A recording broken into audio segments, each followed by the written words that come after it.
wasiir ku-xigeenka hore ee wasaaradda ganacsiga Soomaaliland Professor Axmed Maxamuud Nuur Indhacase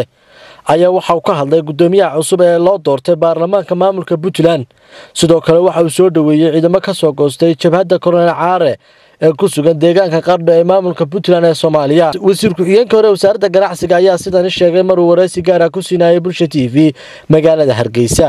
doorashadu waa iska caadi oo Puntland doorashadu maalmahanba way ka socotay muddo way ka socotay. doorashada Puntland waxa laga soo ururiyaa xildhibaanada qabaa'ilka ma aha inaga wan maanfood sideena aynu dadweynaha ama bablarka doorashadeenu ay u tahay madaxweynaha ay u doortaan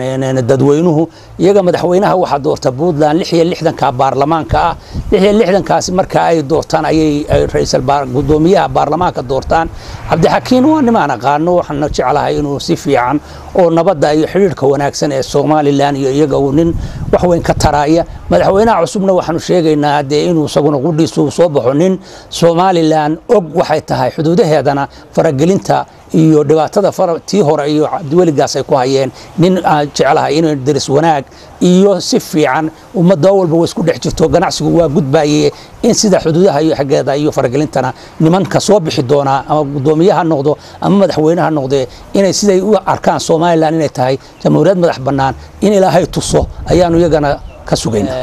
xalay waad arkaysan iyo telefishinada Soomaaliland dhamaantood iyo meel walba inay ka soo noqdaan ciidamo fara badan dhinaca Caare iyo ciidamo badan oo markii horeba loo waday dhinaca Soomaaliya ee laga qorayay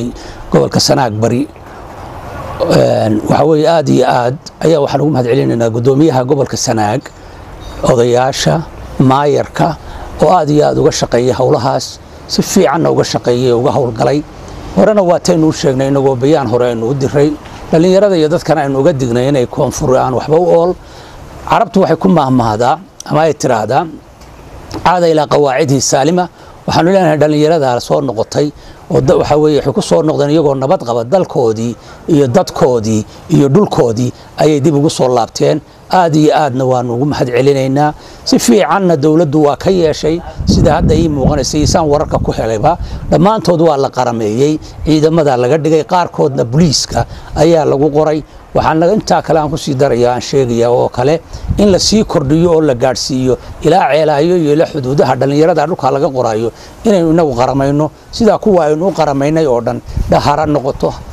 baran ha noqoto hadaaftima ha noqoto hingalool ha noqoto cawsana ha noqoto dhamaantood dhalinyaradaas waa dhalinyaro reer Soomaaliland waxaanu jecelahay inay ku soo biiraan ciidamada sida ay u garteenna aad baan ugu mahadcelinaynaa taliyaha booliiskuna si fiican buu uga hadlay iyo barasaabkuba iyo odayaashii meesha tegayba